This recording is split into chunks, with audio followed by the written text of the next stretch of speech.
et ta grandeur comme autrefois. Oh Seigneur, montre ta force, Seigneur, et ta grandeur comme autrefois. Montre ta force, Seigneur, et ta grandeur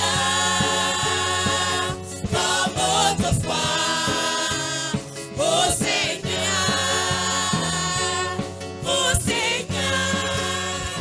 béni soit le Seigneur, lui qui nous porte. Car mon Jésus, mon sauveur, nul n'est comparable à toi. Pour l'éternité, je veux chanter les merveilles de ton amour.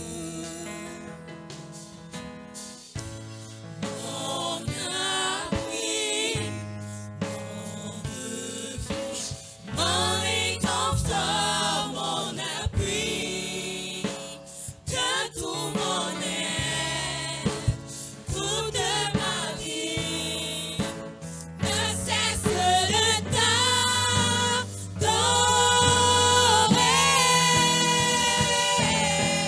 Poussons vers l'éternel cri de joie.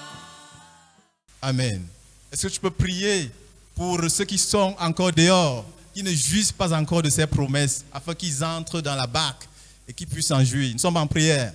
Oh Seigneur, nous voulons prier ce matin pour tous ceux qui sont encore dehors, qui n'ont pas encore goûté aux merveilleuses promesses, Seigneur, que nous avons en toi, Seigneur. Nous prions, Seigneur, que ta grâce les attire dans la barque, afin qu'eux aussi, Seigneur, puissent en jouir.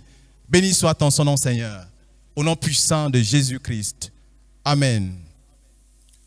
Bienvenue dans la fenêtre évangélique de ce matin. Vous êtes bénis dans le nom du Seigneur.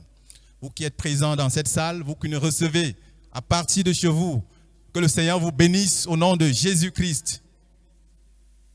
Le message évangélique de ce matin a pour thème « Prépare-toi à la rencontre de ton Dieu ». Amen. Prépare-toi à la rencontre de ton Dieu. Bien-aimé dans le Seigneur, dans le message évangélique de ce matin, Dieu veut t'amener à saisir son appel d'amour et à être prêt pour ta rencontre avec lui. Amen. Pour ce faire, nous allons lire dans Amos chapitre 4, verset 12. Je vais lire à partir d'ici. Il est écrit: « C'est pourquoi je te traiterai de la même manière, Israël, et puisque je te traiterai de la même manière, prépare-toi à la rencontre de ton Dieu, ô Israël. » Tu peux mettre ton nom à la place d'Israël. Amen. Tu peux mettre ton nom parce que le Seigneur s'adresse à toi. Il s'adresse à moi. Il s'adresse à nous tous. Prépare-toi à la rencontre de ton Dieu. Le Seigneur avait prononcé ces paroles à l'adresse de son peuple qui excellait dans l'endurcissement. Amen.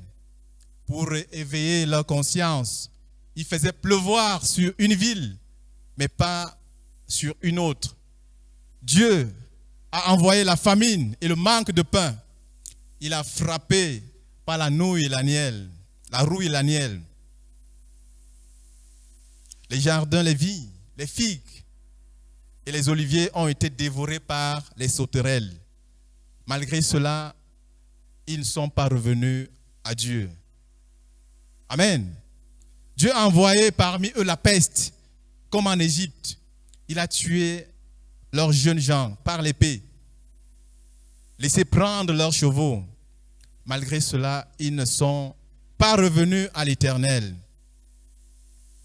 Dieu les a bouleversés comme à Sodome et à Gomorrhe, qu'il détruisit.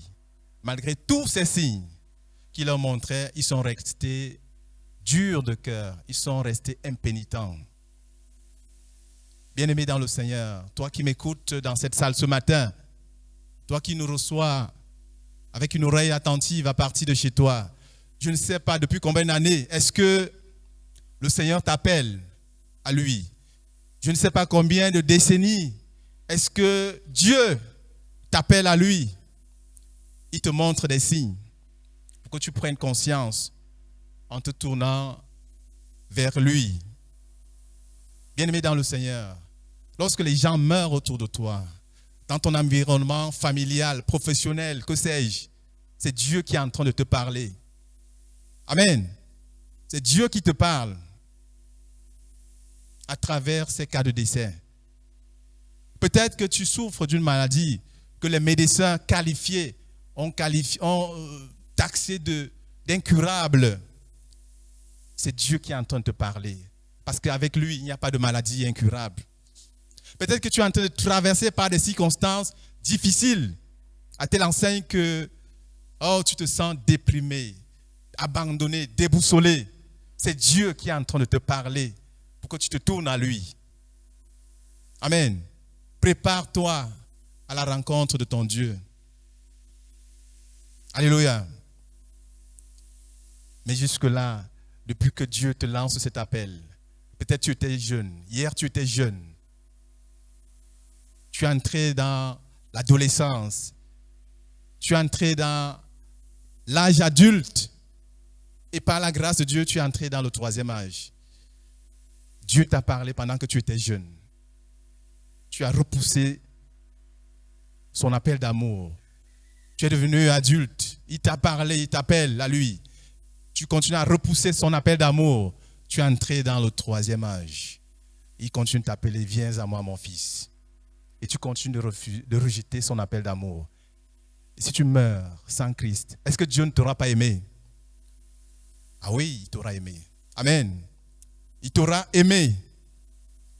Ce que tu dois faire pendant qu'il est encore temps, c'est de saisir l'amour de Dieu. C'est de répondre à l'appel d'amour du Seigneur Jésus-Christ. Nous allons poser 2 questions auxquelles nous allons répondre très rapidement.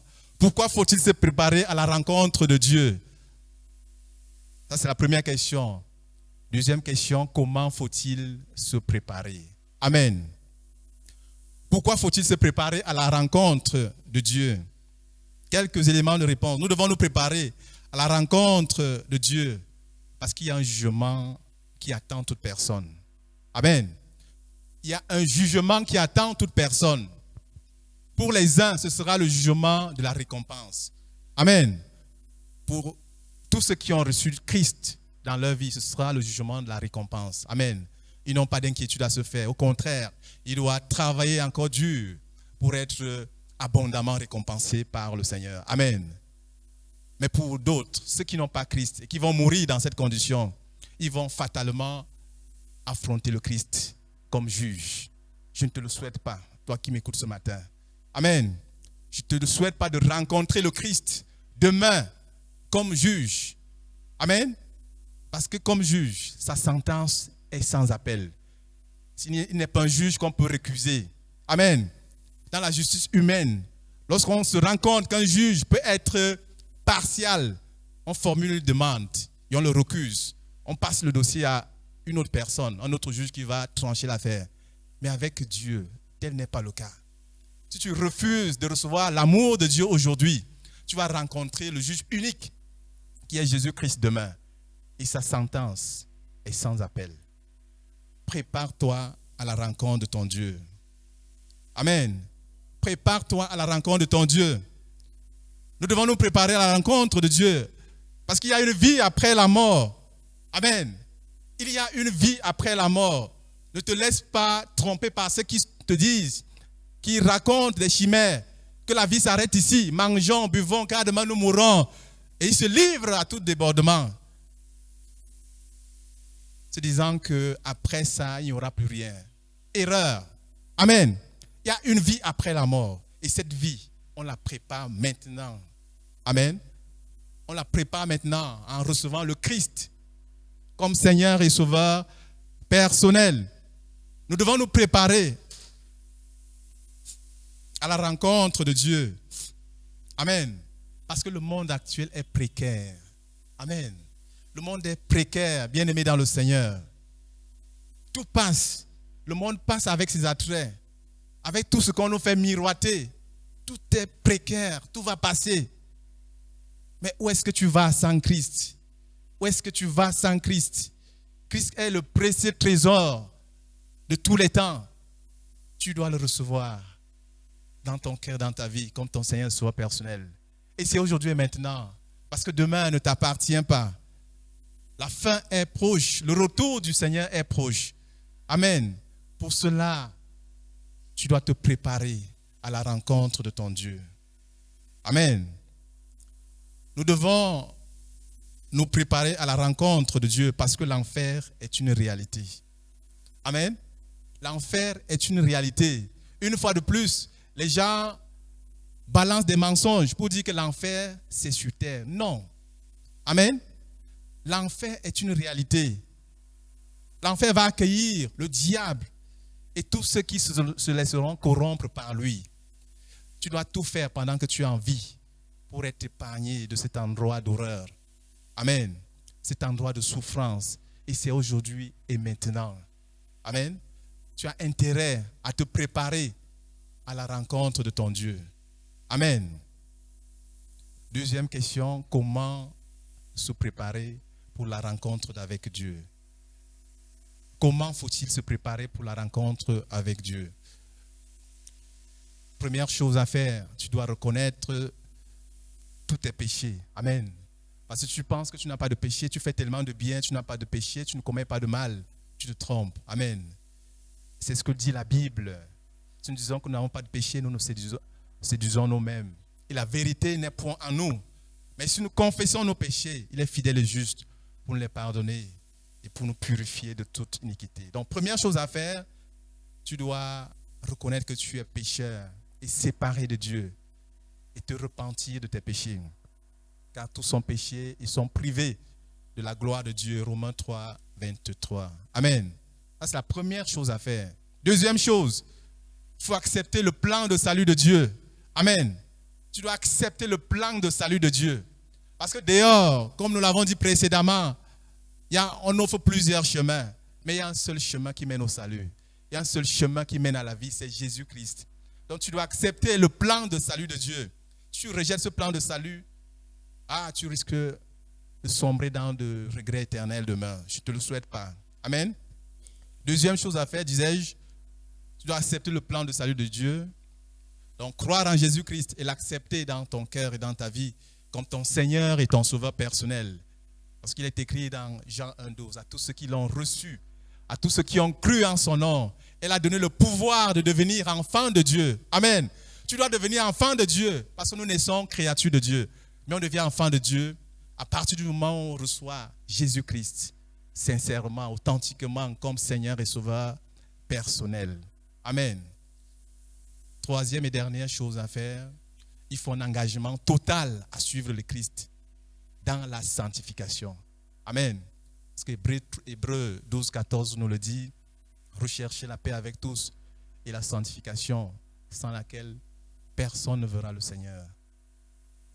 Amen. Toi qui m'écoutes, est-ce que tu es prêt? Tu es prêt à te préparer maintenant? Est-ce que tu veux te préparer maintenant à rencontrer le Christ demain pour le tribunal de la récompense et non le tribunal du jugement? Est-ce que tu es prêt? Le tribunal de la condamnation. Amen.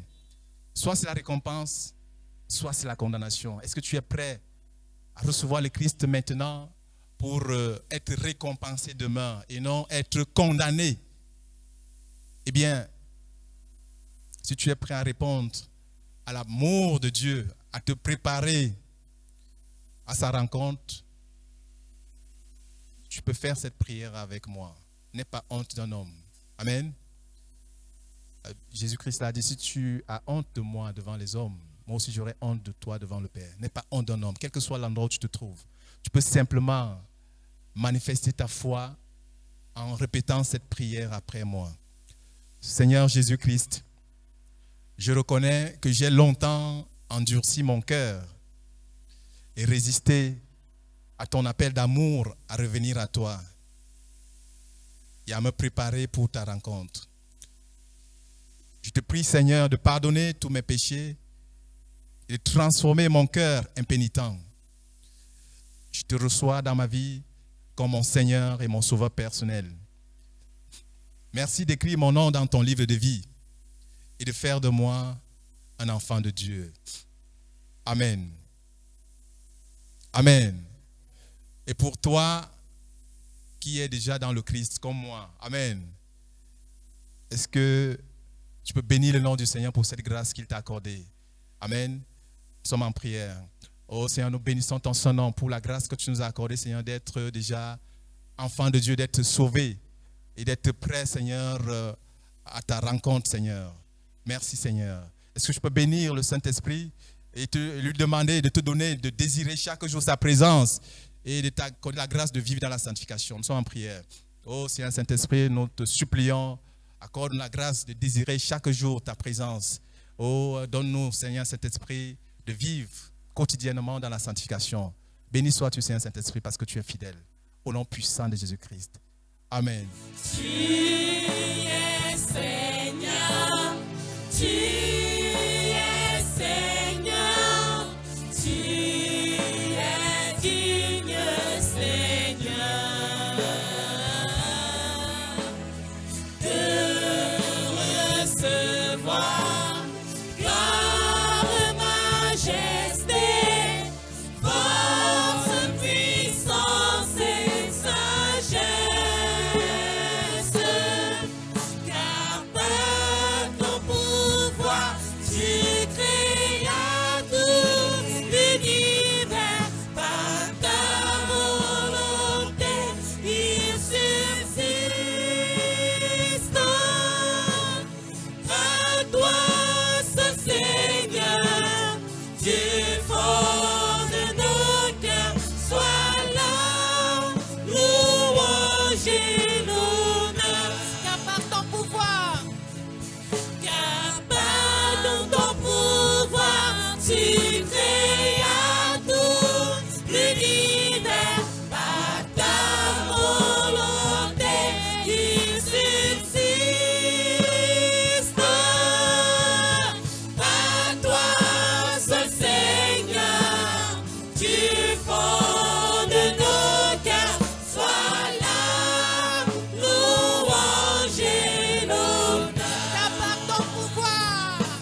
les choses,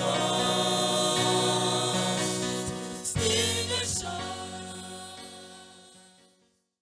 Seigneur, nous te bénissons pour la grâce que tu nous accordes de pouvoir te connaître davantage par ta parole, par la puissance de ton Esprit Saint. Je prie maintenant que tu fasses de moi un canal sûr, un canal efficace pour accomplir ce dessein qui est ta connaissance, afin que nous soyons davantage heureux, que nous soyons davantage remplis de toi et que nous soyons utiles, Seigneur, à ce monde en perdition. Seigneur, merci pour la grâce que tu m'accordes. À toi la gloire, Seigneur. À toi l'honneur, à toi la puissance. Exprime-toi au travers de moi, Seigneur. Amen. Le Seigneur voudrait nous dire que nous sommes sauvés pour sauver les autres. Donc, sauvés pour sauver les autres. Alors, nous avons besoin de comprendre qu'en tant que chrétiens nés de nouveau, nous avons eu une vie passée. Et nous avons une nouvelle vie. Et la vie passée a un sens, le sens qu'on lui donnait.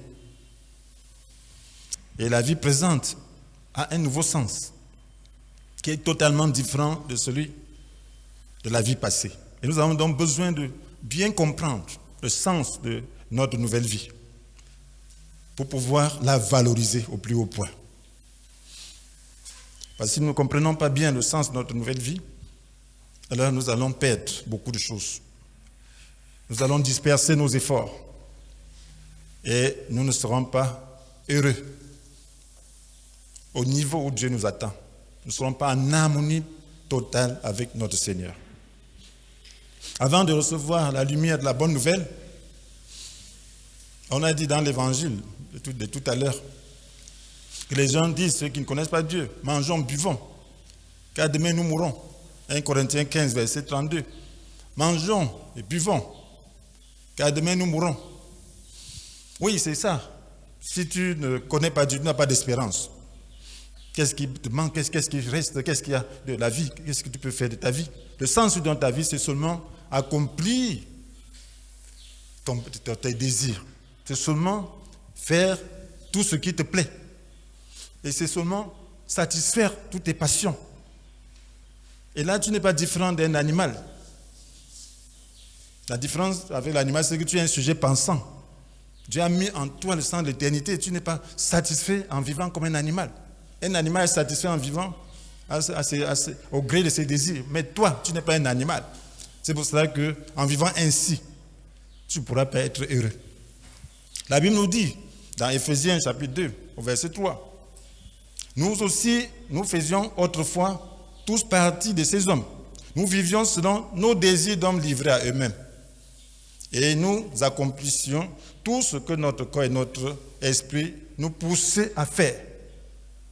Aussi étions-nous, par nature, destinés à subir la colère de Dieu, comme les autres hommes, comme le reste des hommes.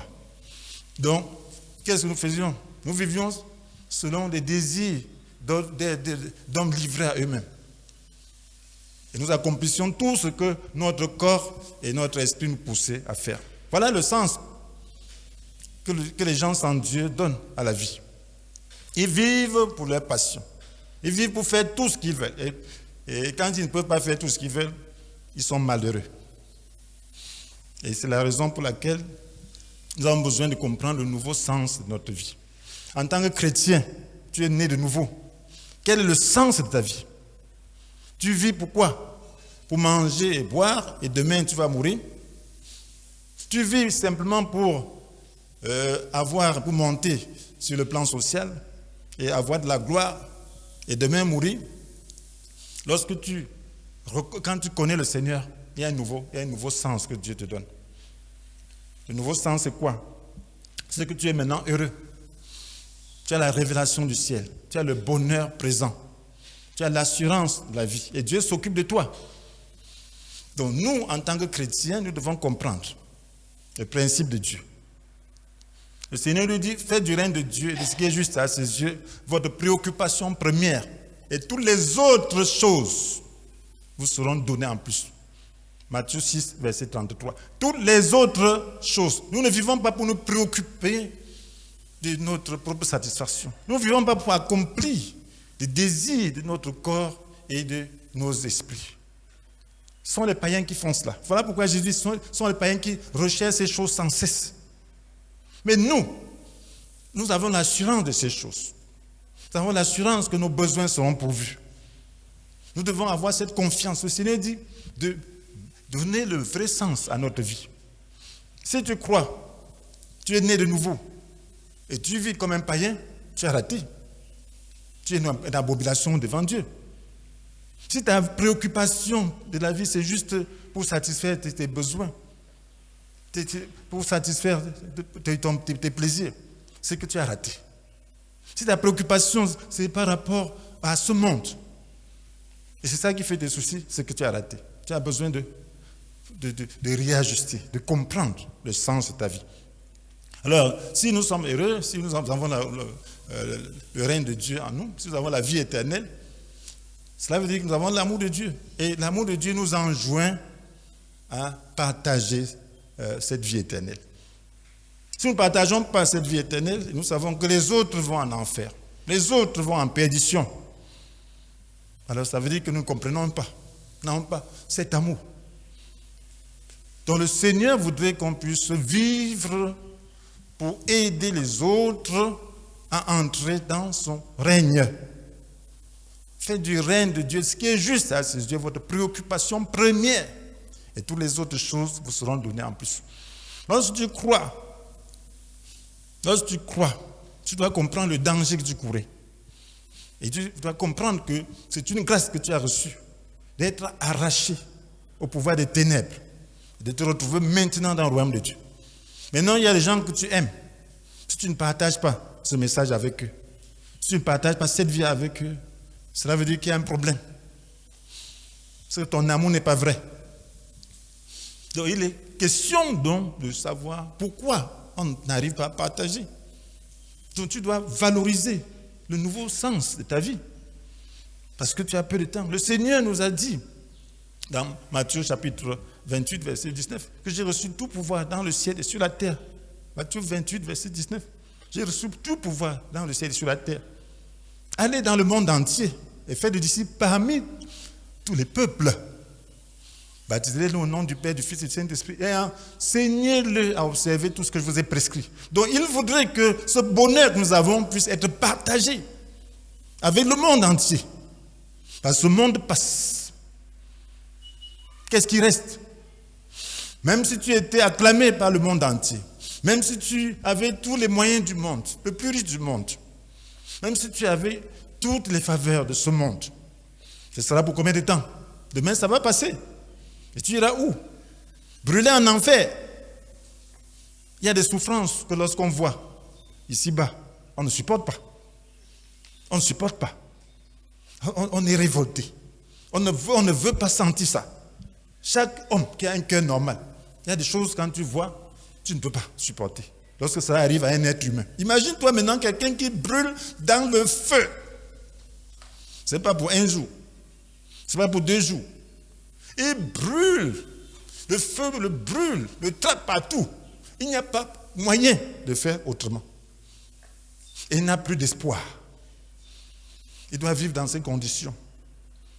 Il n'y a plus d'espoir, il n'y a plus de recours possible.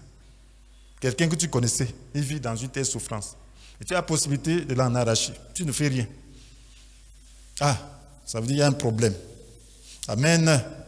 Donc, nous devons nous décharger de nos propres fardeaux pour porter ceux du Seigneur.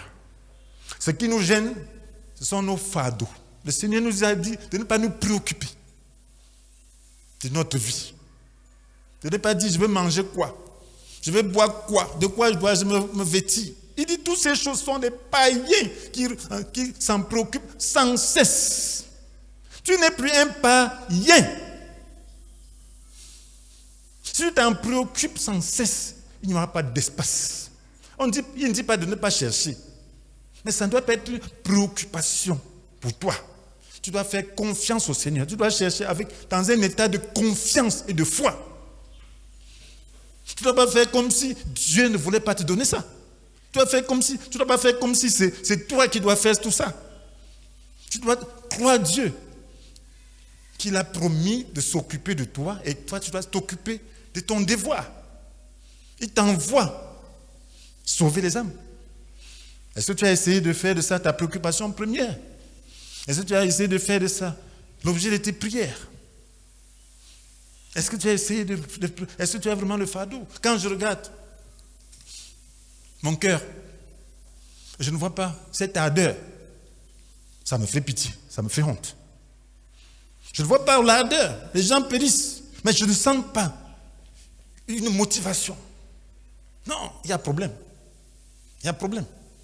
Tout ce monde que le diable envoie en enfer là, en les tuant par différents moyens, est-ce que nous n'allons pas rendre compte de cela demain au tribunal du Christ? Qu'est-ce que nous avons fait pour sauver ces personnes? Qu'est-ce qu'on a fait? Est-ce qu'on a lancé une prière? Une prière du cœur. Parce qu'il y a plusieurs manières de sauver. La première action, c'est la prière, c'est le fardeau, la préoccupation. Il faut se décharger de ses propres préoccupations pour pouvoir porter celle du Seigneur. Et c'est ça le problème. Qu'est-ce qui nous empêche de porter le fardeau du Seigneur? C'est parce que nous sommes chargés. Qu'est-ce qui nous charge? Lorsque nous croyons. Alors, il y a encore le moi, si nous n'avons pas été vigilants. Ce moi est toujours présent. Mais il faut le traiter. Si on ne le traite pas, notre vie sera égocentrique. Donc c'est cette vie égocentrique qui fait notre charge. Je veux manger quoi? Je veux boire quoi? Je veux vêtir de quoi? Je veux faire comment? Dans la société, je veux faire comment? Il faut que je me marie. Il faut qu'une institution sociale. Il faut réaliser le soi. Oui, les gens ont des buts qu'ils veulent accomplir. Cela se manifeste, le moi se manifeste à travers la quête du soi. Réaliser sa vision de la vie. Tu veux faire quoi de ta vie?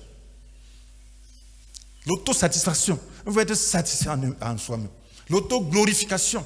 On veut se glorifier. On veut se glorifier. L'autopromotion. On veut avoir la primauté, on veut avoir la promotion, on veut être supérieur aux autres.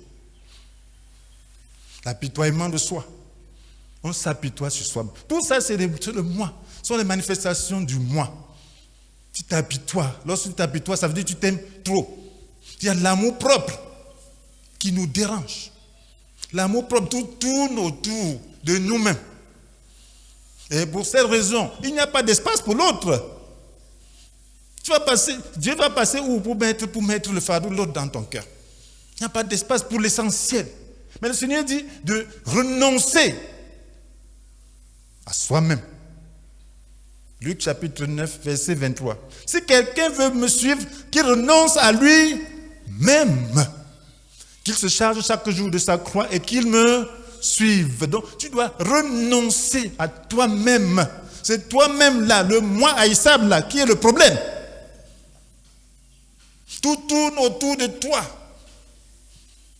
On m'a insulté, on m'a fait ceci. Il faut porter ta croix. Il faut que le moi quitte le trône. Il faut que ce petit Dieu-là laisse place au vrai Dieu. Qu'il laisse place au vrai Dieu, qu'il accepte d'être traité tel qu'il le mérite. Il faut accepter de traiter le moi et mettre Jésus sur le trône. C'est le seul moyen. Jésus dit aux gens de son époque, dans Matthieu chapitre 5, verset 44, en effet, comment pourrez-vous parvenir à la foi alors que vous voulez être applaudis les uns par les autres? Et vous ne recherchez pas la gloire qui vient de Dieu seul. Comment pourrez-vous parvenir à la foi? Donc quand tu vis au gré de ton moi, ce n'est pas la foi. Ce n'est pas la foi, tu ne parviens pas à la foi. Tu n'arrives pas à renoncer. Tu n'arrives pas à rejeter tes préoccupations personnelles, à déposer ça sur le Seigneur pour recevoir son propre fardeau. Ça, ce n'est pas la foi. La foi consiste à ce que tu fasses confiance au Seigneur par rapport à sa parole. Il t'a dit de ne pas t'occuper de toi-même. Tu ne t'en t'occupes pas. Tu dis, Seigneur, tu as dit de ne pas m'occuper à moi. Donne-moi la direction. J'ai besoin de manger, je te fais confiance. Je vais manger comment?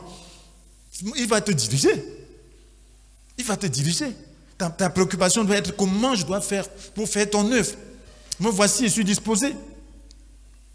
Alors, il faut être déchargé de soi-même. Il faut être déchargé du moi haïssable. Donc, c'est quand on est déchargé de ce moi, de ses propres préoccupations, qu'on peut recevoir les préoccupations du Seigneur. Dans Matthieu chapitre 11, versets 28 à 30, le Seigneur dit: venez à moi, vous tous qui êtes accablés sous le poids d'un lourd fardeau, et je vous donnerai du repos. Prenez mon joug sur vous et mettez-vous à mon école, car je suis doux et humble de cœur, et vous trouverez du repos pour vous-même. Car mon joug est facile à porter et la charge que vous impose est légère. Donc il faut briser le joug que tu avais, le joug de ce monde, des préoccupations égocentriques. Il faut te décharger de tout ça. Il faut briser le joug de tes désirs, de tes passions. Oui, il faut briser ce joug. Il faut porter celui du Seigneur, qui est la préoccupation pour les âmes. Jésus est mort pour les âmes, pour le salut des âmes. S'il y avait moyen de faire autrement pour sauver l'homme, Jésus n'aurait jamais quitté son trône pour venir subir l'humiliation et mourir comme un vil pécheur. S'il y avait moyen de procéder autrement, qui peut accepter de quitter son trône? Vous avez vu un roi qui peut quitter son trône pour se faire maltraiter par la population? Personne. Personne. Volontairement, personne ne peut faire ça. Et être tué. Personne. Mais si Dieu a choisi cette voie, c'est parce qu'il n'y a pas une autre manière de sauver les hommes. C'était la seule façon. Voilà pourquoi la Bible dit qu'il n'y a qu'un seul chemin. Il y a un seul Dieu aussi, un seul chemin. Un seul chemin pour mener à Dieu. Donc, c'est quand nous acceptons de nous décharger et d'accepter aussi sa charge que le Seigneur nous parle. Nous devons partager son cœur. C'est là qu'il peut mettre le fardeau des âmes sur nos cœurs. Si nous ne recevons pas son fardeau, nos prières en faveur des âmes seront tièdes. Parce que ce sont des choses spirituelles. Tu ne peux pas de toi-même, par un mécanisme humain, recevoir un fardeau. Ce n'est pas possible. Parce que ce sont des choses spirituelles. Ce n'est pas ton âme. Ce ne sont pas tes sentiments. Il n'est pas question de regarder les gens et dire seulement que, oh, voilà les gens qui vont en enfer. Comment, vraiment, ça me fait mal. Tu commences à pleurer avec tes sentiments. Ça ne donne rien. Ça n'a rien. Ça c'est même la distraction. Ça doit être une révélation. Tu dois percevoir spirituellement le sort des gens. Et tu ne peux percevoir que lorsque Dieu te donne la possibilité de le faire. Donc, comment porter donc le fardeau du Seigneur? Nous allons là, qu'est-ce qui nous empêche de percevoir? Qu'est-ce qui nous empêche de percevoir? Il y a beaucoup de choses. En réalité, la Bible nous dit, en parlant des païens, dans 2 Corinthiens 4, verset 3, que si notre évangile demeure voilé, il ne l'est que pour ceux qui vont à la perdition, pour les incrédules. Qu'est-ce qu'il dit? Le Dieu de ce monde a voilé leur esprit pour qu'ils ne voient pas briller la lumière de la bonne nouvelle qui fait resplendir la gloire du Christ, lui qui est l'image de Dieu. Donc le Dieu de ce monde a voilé l'esprit, parce que c'est de l'esprit qui doit percevoir. Si l'esprit ne perçoit pas, tu ne peux pas percevoir. Si ton esprit ne perçoit pas l'état de perdition des hommes, tu ne peux pas. Voilà pourquoi c'est Dieu qui doit ouvrir tes yeux. C'est lui qui doit mettre son fardeau. Sa préoccupation pour l'humanité, c'est qu'elle soit sauvée et qu'elle soit édifiée pour être conforme à son image, à l'image du Christ. C'est ça la préoccupation de Dieu. Alors, toi qui es déjà sauvé et qui es sur ce chemin, Dieu veut t'utiliser pour accomplir cela. Mais il est barré. Il ne peut avoir accès à toi que par ton esprit. Mais l'esprit est barré. Qu'est-ce qui bat les païens par rapport à l'évangile? C'est le Dieu de ce monde. Qu'est-ce qui bat le chrétien? C'est toujours le même Dieu. Il y a plusieurs dieux. Le Dieu du moi, qui s'expriment de différentes manières telles que nous l'avons vu. Il y a des différents dieux. La Bible nous parle de Dieu. Voyons, c'est Dieu-là. À travers Matthieu 13, verset 22. Ces ronces sont des dieux. La Bible dit que les ronces étouffent. Lorsque la graine pousse, les ronces étouffent. Et les ronces, là, c'est quoi? Il dit que ce sont les soucis du monde. Des dieux. Ces soucis du monde sont élevés au-dessus de Dieu. Tu ne crois pas que Dieu peut te donner à manger. C'est toi qui vas se soucier. C'est à quoi tu t'attaches plus qu'à Dieu. Tu ne crois pas que Dieu peut t'élever dans la société. C'est toi qui dois te débrouiller. Ça te cause des soucis. Tu ne renonces pas pour que Dieu fasse sa volonté avec toi. Et la très trompée des richesses. Le grippe-sous. Parce que ton cœur attrape les richesses. Si ton cœur veut les richesses, pour toi-même, c'est un Dieu. La très trompeur. C'est trompeur parce que personne n'arrive à attraper. Tu tombes simplement dans un cercle vicieux de la soif de posséder. Tu n'auras jamais. Tu tombes dans ce piège, tu n'auras jamais. Tu es déjà perdu.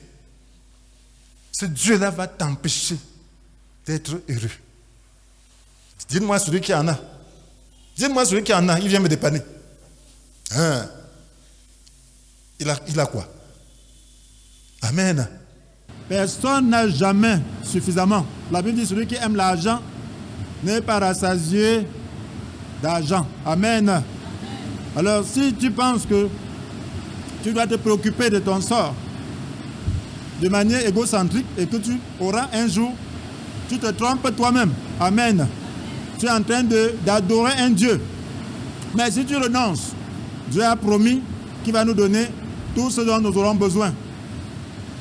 Alléluia. Il a promis qu'il nous donnera tout ce dont nous aurons besoin. Et il faut croire cela. Voilà pourquoi lorsque nous croyons, nous devons prendre ça en compte. Nous devons beaucoup prier pour faire confiance au Seigneur à propos de notre vie. Lorsque nous croyons, alors nous ne nous appartenons plus à nous-mêmes. Donc Dieu doit s'occuper de nous. Nous ne devons plus vivre comme par le passé. C'est nous qui nous occupions de nous-mêmes, nous nous débrouillons. Mais nous devons dire, Seigneur, ce n'est plus moi qui vis, c'est toi qui vis. Maintenant, je ne peux plus utiliser la même méthode. Je ne dois plus me préoccuper. Avant, j'étais soucieux. Je me posais la question de quoi devais-je manger, de quoi me vêtir, et ainsi de suite. Maintenant, c'est toi. Je te fais confiance. Il faut travailler cette base de foi quand tu crois. Amen. Parce que quelqu'un qui n'a pas travaillé cette base de foi n'arrive pas à avancer, n'arrive pas à se décharger, n'arrive pas à faire confiance au Seigneur. Lorsque tu crois, ne te mets pas à mendier par-ci, par-là. Développe ta propre foi. Amen. Oui, développe ta foi. Dis que je suis ton enfant. Seigneur, je crois en toi. Maintenant, c'est toi qui prends charge de moi. C'est toi qui t'occupes de moi. Tu développes ta foi. Lorsque tu vas développer ta foi, alors tu vas voir que ça marche. Amen. Aucun homme ne peut rien te donner parce que les gens n'ont rien. Mais Dieu peut utiliser n'importe quel homme pour t'aider. Amen. Oui, c'est ça. Dieu va t'orienter dans ce que tu dois faire. Non, maintenant, le croyant doit se décharger de sa vie et faire confiance au Seigneur. Et à partir de ce moment-là, Dieu va lui montrer la préoccupation de sa vie. Dieu va mettre en lui le fardeau des âmes. Le chrétien qui n'a pas le fardeau des âmes a des problèmes. Il a des problèmes avec Dieu parce qu'il n'est pas en train de faire le travail que Dieu lui a demandé de faire sur la terre. Un chrétien qui ne se préoccupe pas des âmes, qui va en enfer, a un problème avec Dieu parce qu'il n'est pas en train de faire le travail que Dieu l'a laissé sur la terre pour accomplir. Il a dû d'aller dans le monde entier de faire des disciples parmi tous les peuples. Voilà, est-ce que tu es en train de faire cela? La première préoccupation, c'est de prier. Amen. Oui, pour rechercher ce fardeau, dis Seigneur, mon cœur, je ne le comprends pas. Mon cœur est dur. Mais donne-moi ta préoccupation. Je me décharge, je te fais confiance pour mes besoins. Il ne sait pas que tu ne peux pas prier pour tes besoins, mais tu dois prier avec foi. Tu ne dois pas aller. Si tu pries avec foi, tu ne dois plus te plaindre. Amen. Oui, si tu as la foi, pourquoi tu te plains? Tu ne dois plus te plaindre. Donc, quand tu n'as pas la foi, tu te plains parce que tu n'as pas la foi. Mais si tu as des besoins, tu pries, tu fais confiance au Seigneur, tu lis sa parole, tu prends autorité, oui, sur ces choses. Et puis, tu te décharges, tu lui fais confiance, tu ne te plains plus. ton cœur est libre, tu es déchargé. Maintenant, il faut que Dieu mette sa préoccupation en toi. Amen. Oui, maintenant, lorsque tu as sa préoccupation, lui aussi s'occupe de toi. Il va donner les moyens dont tu as besoin pour faire sa volonté. Mais si ta vie, ce n'est que je vais manger quoi? Je vais toute ta vie, tous les jours, ce n'est que ça. C'est que tu vis comme un païen. Tu dois te poser la question, je vais sauver qui? Amen. Tu vas te poser la question, je vais prier pour qui? Amen. Voilà les gens qui vont en enfer. Seigneur, donne-moi la grâce. Donne-moi la grâce. Dieu nous a donné le pouvoir pour pouvoir arracher ces âmes-là au pouvoir des ténèbres. Et c'est pour cela qu'il nous donne l'esprit. C'est pour cela qu'il nous donne la puissance. Donc nous devons utiliser ça. Mais pour utiliser ça, il faut que le fardeau soit sur nos cœurs. Tu ne peux pas le faire juste par intellectualisme. Tu ne vas pas le faire juste par sentiment. Mais il faut que Dieu mette le fardeau dans ton cœur. Et pour qu'il mette le fardeau dans ton cœur, tu dois déposer sur ton cœur ta vie entre ses mains. Amen. À l'autel de la croix. Pour qu'il brûle les idoles qui sont dans ton cœur. Pour qu'il démolisse les autels qui sont dans ton cœur, que Satan a construit. Oui, l'amour pour le monde. La Bible dit, voilà autant de Dieu. Pour qu'il consume ces dieux, les cassines, le Dieu du moi. Pour qu'il détruise tout ce que Satan a construit dans ta vie. Pour que tu ne te préoccupes que de toi. Pour que tu ne vois pas le besoin des autres. Il va déchirer ce voile d'aveuglement qui t'empêche de voir l'état de perdition des âmes. Amen. Oui, voilà pourquoi la Bible nous dit, je vous exhorte donc, frère, à cause de cette immense bonté de Dieu, à lui offrir votre corps comme un sacrifice vivant, saint. Ah, alléluia. Saint, alléluia. Alors, ce sera de votre part un culte spirituel. Donc, il faut s'offrir à Dieu, à l'autel de la croix. Le feu va consumer ces dieux, démolir ces autels, briser ces stèles sacrées, brûler tous ces pieux sacrés. Amen. Alléluia. Et mettre en pied ces idoles. Voilà ce que nous devons faire. Voilà ce que nous devons faire. Donc, nous devons prendre conscience que nous vivons de manière égocentrique. Et renoncer à ça. Demander pardon à Dieu. Dis, Seigneur, mon cœur est trop froid vis-à-vis de l'état de perdition des âmes. Mon pays est en train de se perdre, mais je ne suis même pas préoccupé. Moi, je suis sauvé. Je sais que je vais au ciel. Mais les autres ne sont pas sauvés. Et le diable les entraîne tous les jours en enfer. Mais ça ne me préoccupe même pas. Je suis anormal. Je suis malade. Seigneur, guéris-moi. Alléluia. Guéris-moi. Mets ton fardeau en moi. Mes parents, mes connaissances, mes familiers sont en train de dépérir, mais ça ne me préoccupe même pas. Oui, je me préoccupe seulement par rapport aux choses de ce monde. Ah, ce n'est pas bon. Lorsque tu vas vers eux, ce n'est que les choses de ce monde. On ne te dit pas de ne pas les aider, mais ce n'est pas ça, c'est ta préoccupation première. Ta préoccupation première, c'est le salut de leur âme. Alléluia. Oui, c'est ça qui doit te préoccuper le premier. Parce qu'ils sont sauvés, tout le reste va suivre. Amen. Donc voilà ce que nous devons faire. Frères et sœurs, est-ce que nous ne voyons pas que c'est nécessaire? Est-ce que nous ne voyons pas que nous avons déjà perdu assez de temps? Est-ce que nous ne voyons pas que nous avons besoin de ce fardeau? Est-ce que nous ne voyons pas que nous devons nous charger du fardeau de Christ? Ce fardeau qu'il a entraîné sur la terre, qu'il a mené à mourir d'une mort terrible, de la mort sur la croix. C'est ce fardeau pour les âmes qui périssent. Est-ce que nous pouvons demander, oui, dire que Seigneur, j'abandonne ces dieux, oui, l'amour du monde, les mauvais désirs, oui, la soif de posséder, ce qui attire les regards, oui, l'orgueil qui inspire les biens matériels, oui, juste l'autopromotion, oui, l'autoglorification, l'autosatisfaction, toutes ces choses, l'apitoiement sur soi. Prions que le Seigneur nous accorde, oui, d'être délivrés de tout cela. Est-ce que nous pouvons maintenant livrer nos vies à l'autel de la croix? Oui, disons-le lui. Seigneur, nous venons aujourd'hui livrer nos vies à l'autel de la croix. Seigneur mon Dieu, oh Seigneur, tu as dressé l'état de nos vies. Oui, nous voyons que nous sommes perdus. Nous voyons que, Seigneur, nos cœurs sont devenus durs. Mais tu as dit que si nos cœurs sont durs, tu vas les remplacer. Remplace nos cœurs. Démolis les parties qui sont dures comme la pierre. Oh Seigneur, oh que tous ces dieux qui ont été construits, tous ces hôtels qui ont rendu nos cœurs durs, oh soient complètement démolis. Soient démolis. Tous ces stèles, soient brisés. Tous ces stèles soient brisés. Tous ces faux dieux soient renversés. Mis en pièces, que le voile de la chair soit consumé par ton feu. Nous disposons de nos vies, à l'autel de la croix, afin que ta gloire paraisse. Nous démolisse. Seigneur, pardonne notre incrédulité. Seigneur, nous ne te faisons pas confiance par rapport à nos vies. Nous nous en préoccupons et nous laissons le devoir que tu nous as donné. Et pour ces raisons, nous n'avons pas. Seigneur, ça nous cause des soucis. Et Seigneur, nous sommes embrouillés. C'est pour cela que nous prions que tu nous accordes ta grâce. Oh, nous repentons. Nous acceptons ta charge. Nous nous déchargeons de nous-mêmes. Nous acceptons ta charge.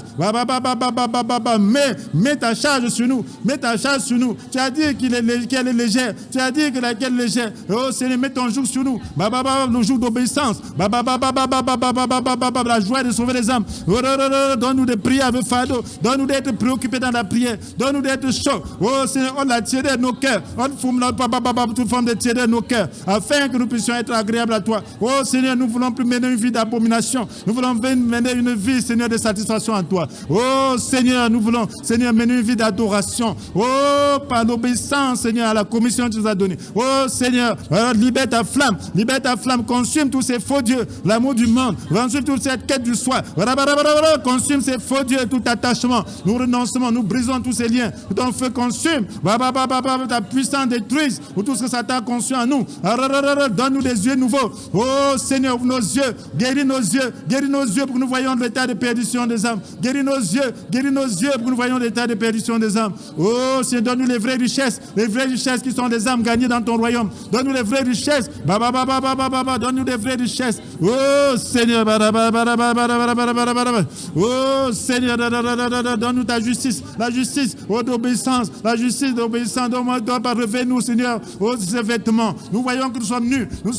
Donne-nous, Seigneur, mon Dieu, des vêtements de gloire. Seigneur, manifeste ta bonté dans nos vies, manifeste ta bonté, ta fidélité. À toi la gloire, à toi l'honneur, à toi la puissance. Et toi qui ne connais pas encore le Seigneur, est-ce que tu as vu, oui, que tes préoccupations ne sont pas justes, tes préoccupations ne sont pas celles de ton Créateur. Tu n'es pas un animal, oui, qui va seulement manger, assouvir ses désirs et mourir demain. Est-ce que tu sais que l'enfer est une réalité? Est-ce que tu veux maintenant donner ta vie au Seigneur en lui faisant confiance? Oui, que pendant que tu te décharges, oui, il va s'occuper de toi. Pendant que tu vas t'occuper maintenant des autres par rapport à leur salut, lui va s'occuper de toi. Est-ce que tu veux maintenant faire cet engagement avec le Seigneur? Tu vas dire ceci: Seigneur Jésus, je reconnais aujourd'hui que j'étais perdu dans mes poursuites mondaines.